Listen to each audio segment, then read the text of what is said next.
মোহাম্মদ সলিম আর প্রতিকুর রহমান এক নয়। আপনাদের কাজই হচ্ছে কিছু বিড়ালকে বাঘ বানানো। আপনারা মিডিয়া এটা করছেন। প্রতিকুর রহমানের কি রাজনৈতিক বেস আছে উইদাউট সিপিএম? এ তো প্রমাণ হচ্ছে প্রতিকুর রহমান ডায়মন্ড হারবারে কেন লড়েনি, স্যারেন্ডার করেছিল। এই চুক্তিটা তো আজকের নয়, 24 সাল থেকে চুক্তি হয়েছিল। প্রতিকুর রহমান কে? প্রতিকুর রহমানের দম আছে। আমাকে যখন বলা হয়েছিল যে পিছন থেকে ফিরাদ হাকিম বলেছিল, কল্যাণ ব্যানার্জি বলেছিল যে পিছন থেকে মমতা ব্যানার্জির ছবিটা সরিয়ে দিলে শুভেন্দুর চেয়ারগুলো সামনে ফাঁকা হয়ে যাবে, আমি তো সেই চ্যালেঞ্জ অ্যাকসেপ্ট করে মমতা ব্যানার্জিকে নিজেকে হারিয়ে দিয়েছি। মমতা ব্যানার্জি বিডিওকে দিয়ে, ওসিকে দিয়ে, আইসিকে দিয়ে লোক আনেন, বিরিয়ানির পচা বিরিয়ানির প্যাকেট খাইয়ে স্কুলের বাচ্চা নিয়ে আসেন, সাইকেল দেওয়ার নামে লোক আনেন। আমার সমাবেশে ওগুলো করতে হয় না। মমতা ব্যানার্জির থেকেও বেশি লোক আমার সমাবেশে আসে স্বতঃস্ফূর্তভাবে, এক গ্লাস জল না দিলেও আসে। তা আমি করে দেখিয়েছি, চ্যালেঞ্জ নিয়েছি, ভবিষ্যতেও চ্যালেঞ্জ নেব। ভবানীপুরে ওনাকে হারানোর দায়িত্ব আমি নিয়েছি। প্রতিকুর রহমানের দম থাকলে লড়ে দেখাক না। তিনি তৃণমূলে যাবেন বলে এইসব কথাবার্তা বলছেন। আগামীকাল তৃণমূল কংগ্রেসের পতাকা ধরবেন, এটা অনেক আগে থেকে আমি জানি। তো ওকে নিয়ে এত হইচইটা আপনি কি বলছেন? মানে আপনারা করছেন। আচ্ছা, একটা বিষয় বলুন। আপনারা করছেন, আপনারা এরকম অনেককে করেন, তারপরে অনেকে হারিয়ে যায়। আমি সেই জন্য সযত্নে মেপে মিডিয়ার সঙ্গে মিট করি, সযত্নে মিডিয়ার সঙ্গে মেপে কথা বলি, এবং খুব ব্যতিক্রমীভাবে যেটা বিরোধী দলনেতার কর্তব্য, মিডিয়া চতুর্থ স্তম্ভ, তার সঙ্গে যে ইন্টারাকশনটা করা দরকার, প্রেস মিট করা দরকার, সেটা মিনিংফুল হইতে করি। আমি বেশি ঢলাঢলি করি না, কারণ এটা আপনার তৈলাক্ত মাছ, কাকে তুলবেন কাকে ফেলবেন এই ফাঁদে যে পড়বে সে বুঝতে পারবে। এ বেটা ফাঁদে পড়েছে, এপ্রিল মাসের পরে এর কোনো নাম গন্ধ থাকবে না। বলছি একটা বিষয়, যে এসডিপিও মানে হাত ধরে মূলত প্রতিকুরের বাড়িঘর ভাঙা হয়েছিল 2024-এ, আজকের দিনে দাঁড়িয়ে সেই এসডিপিও কে, মানে আপনার এই এলাকার এখন এই মুহূর্তে এসপি নয়, এসপি ইনচার্জ, মানে তিনি খুব ওই জেলাতে এসপি থাকে, এসপি ইনচার্জ থাকে। মানে প্রতিকুলের এই ধরনের যে বক্তব্যটা হঠাৎ করে নিজের বাড়িঘর ভাঙা হয়েছে যার নেতৃত্বে দাঁড়িয়ে, তাকেই এত বাহবা। আমি এসে নিয়ে কথা খরচ করতে রাজি নই। সেলিম সাহেবের সঙ্গে প্রতিকুর রহমানকে ম্যাচ করবেন না, একদম ম্যাচ করবেন না। সেলিম সাহেব, সে তার রাজনৈতিক মতাদর্শের সঙ্গে আমি বিরোধ হতে পারি। সেলিম সাহেব বামপন্থী আন্দোলনের টলেস্ট লিডার, ন্যাশনাল ফিগার, বহুবার ভোটে জিতেছেন, লড়েছেন, দলের নির্দেশ মেনে দাঁড়িয়েছেন, হেরেছেন, আবার দাঁড়ালে আবার আমরা তাকে হারাবো, আমাদের সঙ্গে তার রাজনৈতিক লড়াই থাকবে। কিন্তু আপনারা, আমি out of my political affiliation, Salim সাহেব আর প্রতিকুর রহমানকে এক করবেন না। It's not good. একটু অ্যাসেসমেন্টটা ঠিক করুন, অ্যাসেসমেন্টটা ঠিকঠাক জায়গায় রাখুন। ভোটের মুখে দেখা যাচ্ছে বাংলাদেশিরা আবারও গ্রেপ্তার হয়েছে পশ্চিমবঙ্গে, এবং তারা বারবার করে বলছে যে রুটি রুজির জন্য আমাদের কাছে ভারতই ভরসা। কাঁটাতার পেরিয়ে তারা, অনেকে অনুপ্রবেশকারীরা তারা ভারতে প্রবেশ করেছে। নির্বাচনের একেবারে যেখানে শিয়রের নির্বাচন, সেখানে আবার অনুপ্রবেশকারী ভাবে ধরা পড়ছে। ধরা পড়বেই তো, মেড়া নেই তো, 550 কিলোমিটার মেড়া নেই। এবং মুখ্যমন্ত্রী, এই যে রাজ্যপালের ভাষণের উপর বক্তৃতা হয়েছিল, সেখানে আমার বক্তব্যের পরে উনি বলেছিলেন, আমি অনুপ্রবেশ ইস্যু অ্যাসেম্বলিতে যেদিন ছিলেন যারা জানেন, সেদিন আমি বলেছিলাম, সেদিন মুখ্যমন্ত্রী বলেছিলেন যে আমি জমি দেব না। এটা ভারতবর্ষের প্রাজ্ঞ রাজনীতিবিদ অমিত শাহজি ব্যারাকপুরে বিজেপির কার্যকর্তা সম্মেলনে বলে গেছিলেন যে 31 মার্চের মধ্যে জমি দেওয়ার কথা থাকলেও জমি মুখ্যমন্ত্রী দেবে না। ভারতীয় জনতা পার্টিকে আনবেন, ভারতীয় জনতা পার্টির মুখ্যমন্ত্রী শুধু জমি দেওয়া নয়, 45 দিনের মধ্যে বেড়া দেওয়ার কাজ সম্পূর্ণ করবে। আমরা সবাই জানি। অতএব এই সমস্যা সমাধান না হলে অনুপ্রবেশের সমস্যা পশ্চিমবঙ্গ এবং ভারতবর্ষ মুক্তি পাবে। এই অ্যাবসেন্ট ভোটটা ওরা মেরে দিত। এবং আপনারা দেখেছেন যে বালুরঘাটের ভোটার সে ভবানীপুরের ভোটার হয়েছে, তৃণমূল ছাত্র পরিষদের নেতা। এ অসংখ্য উদাহরণ রয়েছে। মালদাতে ভোট দিয়েছে, পরে নদিয়ায় ভোট দিয়েছে, শেষে এসে ভবানীপুরে কালীঘাটে রাসবিহারীতে ভোট দিয়েছে। এরকম অসংখ্য উদাহরণ রয়েছে। তাই যে 58 লক্ষ নাম বাদ গেছে, পরবর্তীকালে আরো 11 লক্ষ মতো নাম বাদ গেছে, মানে নো ম্যাপিং, অ্যাবসেন্ট ইত্যাদি নিয়ে, যে 69 লাখ অ্যাপ্রক্স। এটা তো কমপ্লিটলি তৃণমূল কংগ্রেসের লস। এতে হিন্দু মুসলমান ভাগ করার কোনো দরকার নেই। বলছি ডিজিকে বলছেন যে রাজ্য অর্থাৎ বাংলাতে মুসলমান শাসন জারি হবে, কারণ ডিরেক্টলি এই কথা বলছেন। ডিরেক্টলি বলছেন। ওরা ম্যাক্সিমাম ভোট Directly পাবে, এই ম্যাক্সিমাম কথাটা, সিট maximum পাবে, seat পাবে, ভোট এবং পাবে। যারা একটা যারা লোক- বাঙালি নয় একটা বাকি লোক পার্টি তাহলে কি ছেড়েছে বা পার্টি সাসপেন্ড করেছে বাবরের নামে একটি মসজিদ তৈরিকে কেন্দ্র করে।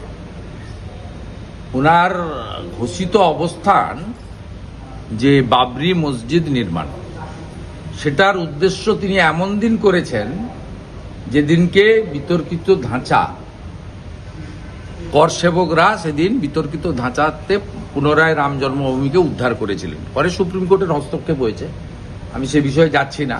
কিন্তু যে ব্যক্তির বিদ্রোহ সূচিত হয়েছে, তার ধর্মীয় যে আবেগ সেটাকে কাজে লাগিয়ে তার যে প্রার্থনা ঘর, সেটা বাবরের নামে তৈরি করার মধ্য দিয়ে তার তো ঘোষিত অবস্থান এটাই থাকবে, এবং তার ক্যাপিটাল পুঁজি এই মুসলিম ভোট ব্যাংকই হবে।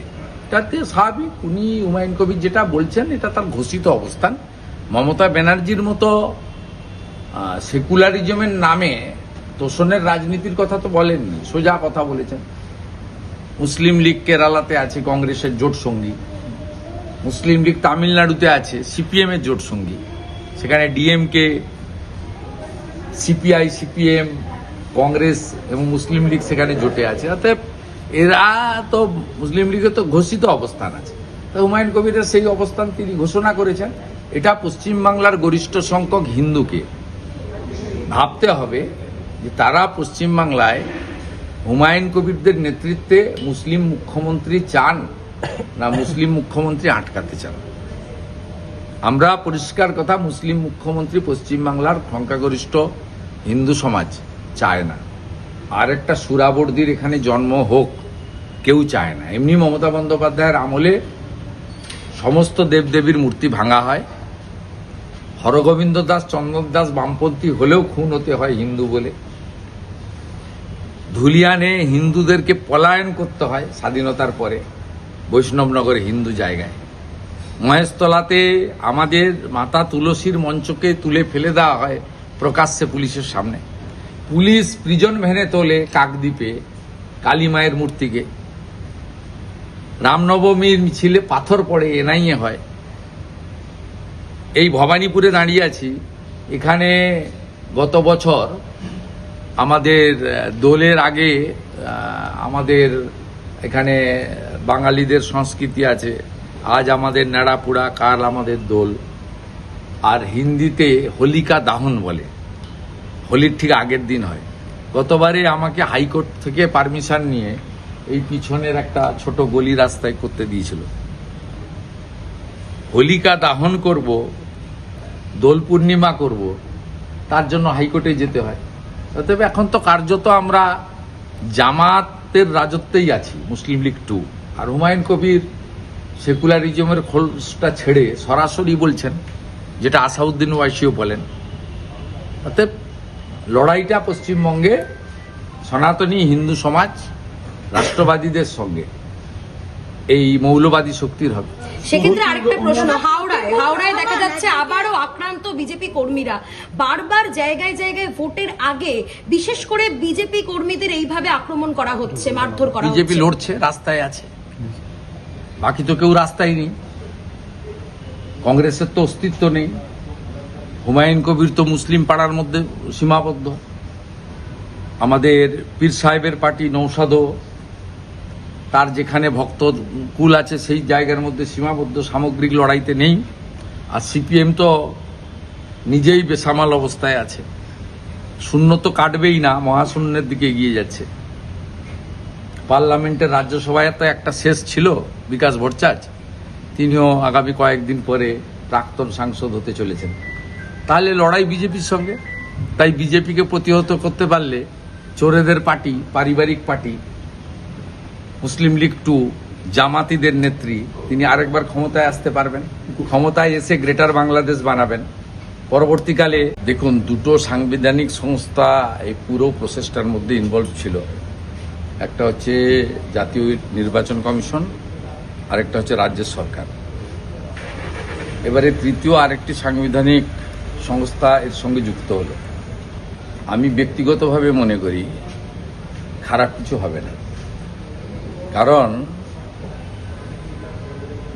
কমপ্লিটলি এসআইআর নিয়ে যেটা মুখ্যমন্ত্রী বা তৃণমূল কংগ্রেসের ইচ্ছা ছিল, মনের বাসনা ছিল যে 2024 লোকসভা নির্বাচনের ভোটার তালিকায় ভোট হোক, এটাতে কর্ণপাত করেনি গতবার এই জাজমেন্টে, 9 ফেব্রুয়ারি জাজমেন্টে। সেকেন্ড থিং ছিল মাইক্রো অবজারভারকে তুলে দিতে হবে, সেটা নিয়ে কিন্তু সুপ্রিম কোর্ট করেনি। তৃতীয় ছিল ডকুমেন্টেশন নিয়ে, যে 13 দফা ডকুমেন্টেশন, ওটা নিয়ে কিন্তু সুপ্রিম কোর্ট এর আগেই বলে দিয়েছে যে আমরা এর মধ্যে ঢুকবো না। কনস্টিটিউশনাল বডি সংবিধানের 324 থেকে 329 এবং বিশেষ করে 324 থেকে 326 ওদের যে অথরিটি এবং পাওয়ারে ইন্টারফেয়ার করবে না বলেছে। এবারে ইলেকশন কমিশনের যে অসুবিধাটা হচ্ছিল, আমার মনে হয় এটাতে অনেকটাই দূর হয়ে যাবে, কারণ মমতা বন্দ্যোপাধ্যায়ের নেতৃত্বে এই ভোট চোর তৃণমূল কংগ্রেস, যারা বাংলাদেশি মুসলিম অনুপ্রবেশকারীদেরকে বাঁচাতে চায়, মৃত ভোটারদের রেখে তাদের নামে ছাপ্পা দিতে চায়, তারা নির্বাচন কমিশনকে বিজেপি করে দিয়েছিল। এবারে জুডিশিয়ারির সরাসরি হস্তক্ষেপে, মানে হাইকোর্টের অবসরপ্রাপ্ত বিচারপতি থেকে ডিস্ট্রিক্ট জাজ, তাদের সবার উপস্থিতিতে যখন ডিলিশনগুলো হবে, যারা 13টা ইলেকশন কমিশনের ডকুমেন্ট জমা দিতে পারেননি বা পারবেন না, বাঁচাবেটাকে আমি স্বাগত জানাই। এর আউটকাম খুব ভালো হবে এবং 28 তারিখে ফাইনাল ভোটার লিস্ট বেরিয়ে যাচ্ছে। একদম। আর বাকিটা সাপ্লিমেন্টারি ভোটার লিস্ট কতদিন পর্যন্ত বেরোনো যায়? নমিনেশন ফাইলের উইথড্রর শেষ দিন পর্যন্ত, মানে নোটিফিকেশন থেকে নমিনেশন ইস্যু, ফাইলিং, স্কুটিনি এবং উইথড্রর আগের পর্যন্ত ন্যাচারালি অনেকটা সময় পাবেন। এবং মাইক্রো অবজারভারদের যে কথাগুলো শুনছিল না, আজকে জুডিশিয়ারিকে সে পাওয়ারটা দিয়ে দিয়েছে, ডেলিগেট করে দিয়েছে, বলছে এখানে আর আসবেন না।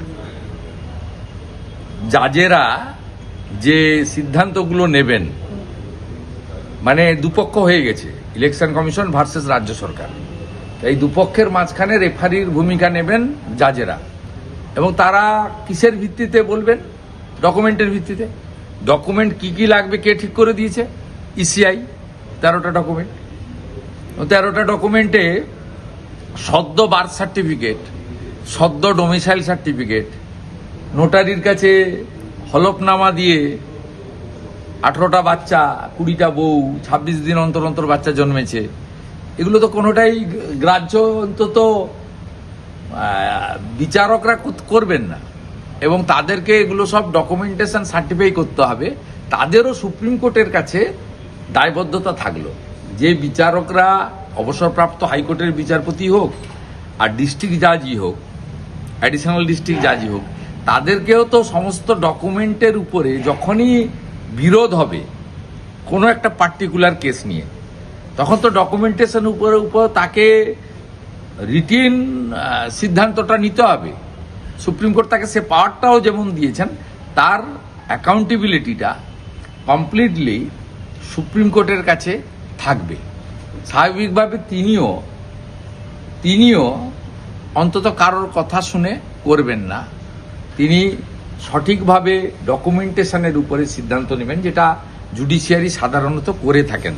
জুডিশিয়ারি কখনো কান দিয়ে দেখেন না মমতা ব্যানার্জির মতো, চোখ দিয়ে দেখেন। সংখ্যালঘু ভোট ব্যাংকে কোথাও গিয়ে কি ঘাটতি হচ্ছে? কারণ যে 30% সংখ্যালঘু ভোট ব্যাংক নিয়ে এত বড়াই করতেন মুখ্যমন্ত্রী মমতা বন্দ্যোপাধ্যায়, সেটা কি কোথাও গিয়ে হাতছাড়া হয়ে যাচ্ছে? মুখ্যমন্ত্রী বুঝতে পারছেন, সেই কারণে এসআইআর আটকাতে এত মরিয়া হয়ে যাচ্ছেন মুখ্যমন্ত্রী? না, শুধু সংখ্যালঘু বলে নয়, মৃত, ভুয়া, ডবল ট্রিপল এন্ট্রি ভোটও তৃণমূলের একটা বড় ভোট ব্যাংক ছিল। 7 দফা 8 দফাতে ভোট হয়েছে। 2021 হয়েছে 8 দফাতে, 2024 লোকসভা হয়েছে 7 দফাতে। স্বাভাবিকভাবে আপনার এই অ্যাবসেন্ট ভোটটা ওরা মেরে দিত। এবং আপনারা দেখেছেন যে বালুরঘাটের ভোটার সে ভবানীপুরের ভোটার হয়েছে, তৃণমূল ছাত্র পরিষদের নেতা। এ অসংখ্য উদাহরণ রয়েছে। মালদাতে ভোট দিয়েছে, পরে নদিয়ায় ভোট দিয়েছে, শেষে এসে ভবানীপুরে কালীঘাটে রাসবিহারীতে ভোট দিয়েছে। এরকম অসংখ্য উদাহরণ রয়েছে। তাই যে 58 লক্ষ নাম বাদ গেছে, পরবর্তীকালে আরো 11 লক্ষ মতো নাম বাদ গেছে, মানে নো ম্যাপিং, অ্যাবসেন্ট ইত্যাদি নিয়ে।